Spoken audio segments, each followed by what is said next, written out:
ভিখারিনী হতাশায় কাঁদতে কাঁদতে চলে গেল। অর্জুন হতাশ হয়ে বললেন, এ কেমন নিয়তি সখা, আমার দান করা ধন এভাবে নষ্ট হয়ে গেল। ঠিক তখনই সেই নর্দমা পরিষ্কার করতে আসা এক গরিব জেলে নর্দমার ময়লার মধ্যে সেই 10টি স্বর্ণমুদ্রা খুঁজে পেল। জেলেটি আনন্দে আত্মহারা। সে চিৎকার করে বলতে লাগলো, ভগবান, এই মুদ্রা দিয়ে আমি আমার বহুদিনের স্বপ্ন একটি নতুন জাল ও নৌকা কিনতে পারবো। এবার আমার পরিবারের দুঃখ দূর হবে। অর্জুন দেখলেন তার দান করা মুদ্রাগুলো ঘুরতে ঘুরতে এমন একজনের কাছে পৌঁছালো যার জীবন সত্যি স্থায়ীভাবে বদলে যাবে। কৃষ্ণ অর্জুনকে কাছে টেনে নিলেন। পার্থ, তোমার দান করা প্রথম মানুষটির জীবন বদলায়নি, কারণ সে ছিল ত্যাগী, কিন্তু তোমার সেই দানের একটি বড় ইতিবাচক শক্তি ছিল, যা ভাগ্যচক্র ঘুরিয়ে সঠিক মানুষের কাছে পৌঁছালো।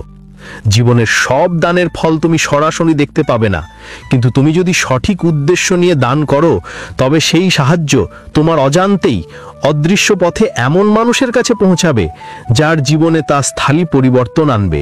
এটাই হলো বিধাতার ইচ্ছা। কৃষ্ণ বুঝিয়ে দিলেন, নিজের দানের ফল সবসময় নিজে দেখতে চেও না।